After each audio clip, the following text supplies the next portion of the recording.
Hello, I'm Alvin Graham. Welcome to another episode of the iTV-Asia mobile media channel.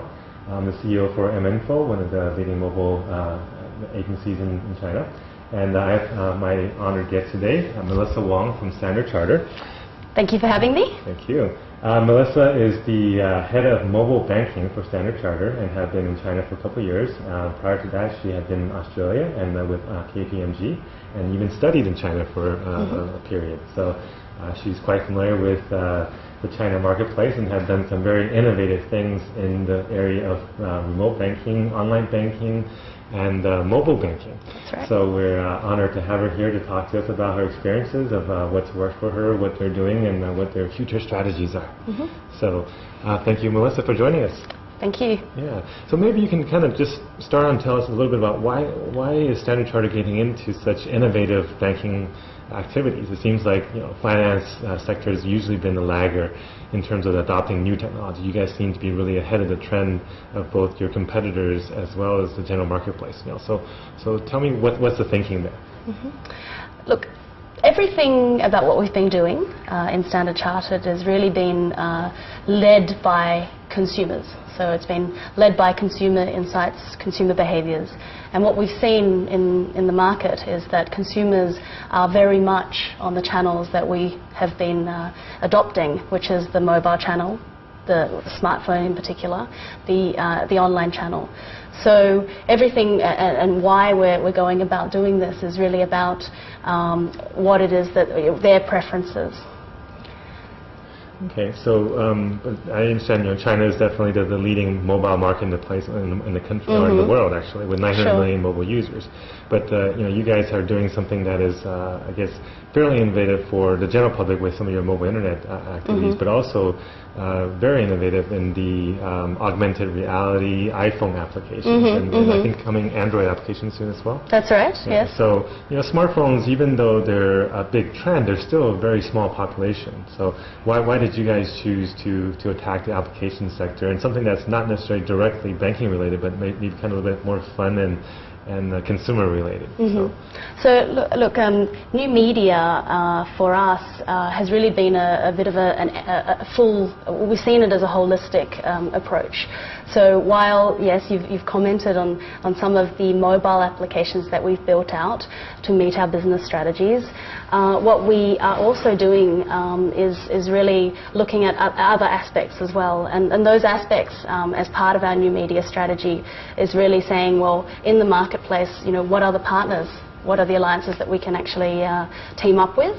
How is it that we can empower our staff to understand new media, to engage with new media?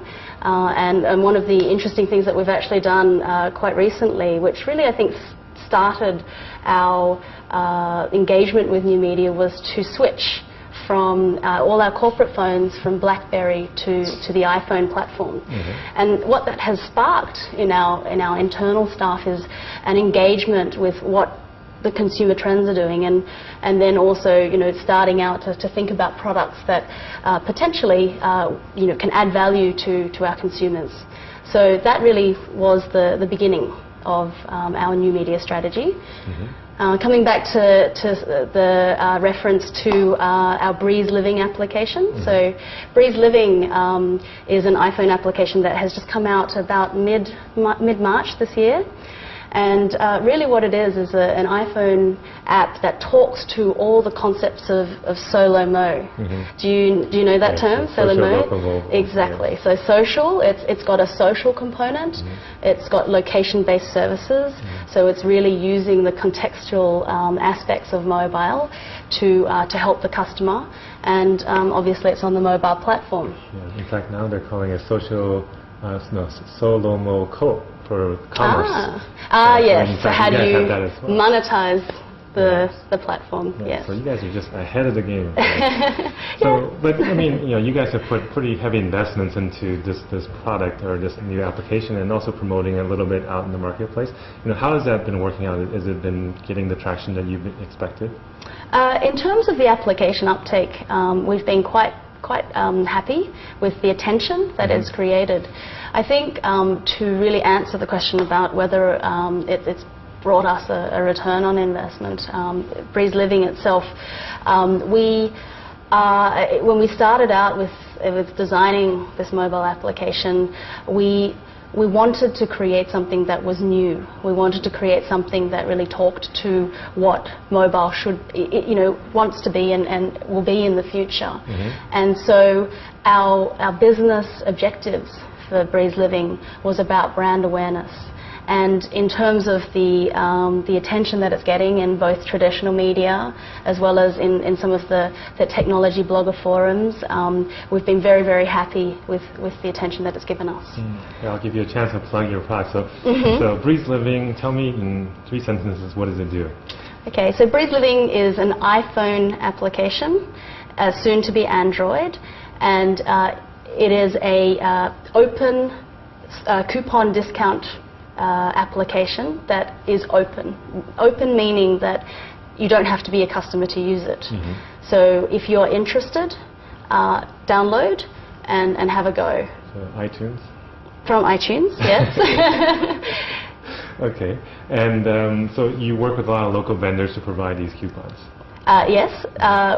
In the traditional rewards or discount programs for banks, a lot of the time banks will go out and actually either hire a vendor or will go to send big teams out to go and find merchants to be part of their program.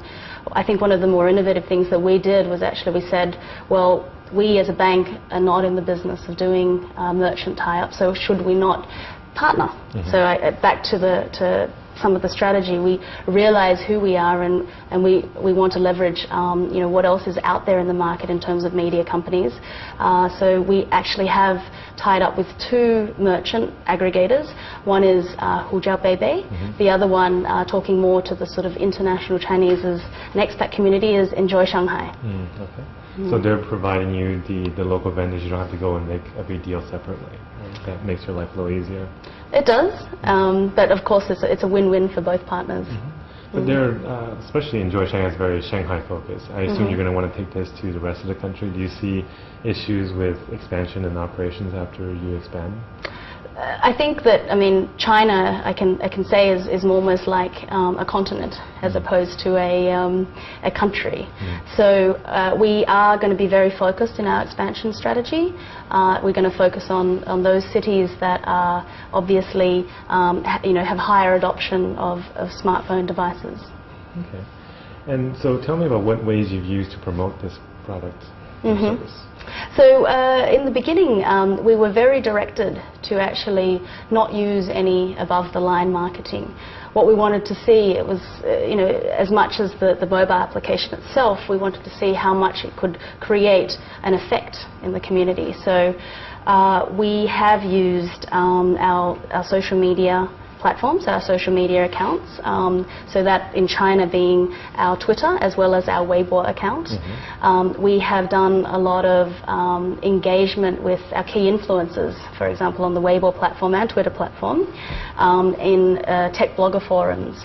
So where we've actually invited them along, told them about the product, asked for their views. So where are improvements that we can make, and really engaged at that level. And that's brought us huge returns in terms of awareness. Okay, excellent. So you're overall happy with the results that you've gotten? Yep, to date we are very happy. And would you recommend it to do branded applications for other companies that are more traditional? I think that for Standard Chartered Bank, we did have the first mover advantage. So in many of the functions that we created, you mentioned augmented reality. We were coined the first augmented reality application in China. Really? Yes. So, and that was by a very prominent technology blogger. So that has given us the returns that we want in terms of awareness.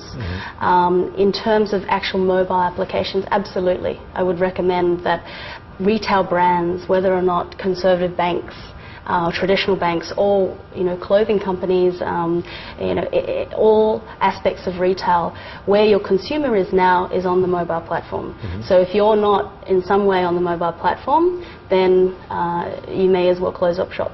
That's a very strong statement. Yep. So outside of applications, tell us what else are you guys doing to use either mobile or internet technology to help service your customers? Look, I mean, banks traditionally will service through our typical online banking platforms. We are moving very quickly into mobile banking.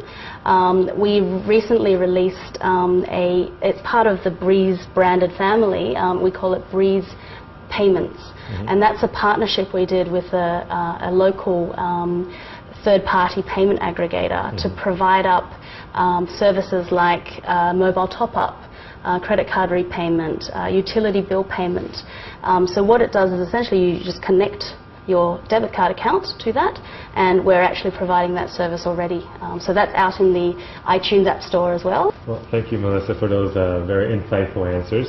We're going to do a quick stop for the filming, and we'll continue on the second file. So please, if you after this is finished, click on the second file to view the rest of the interview. Thank you.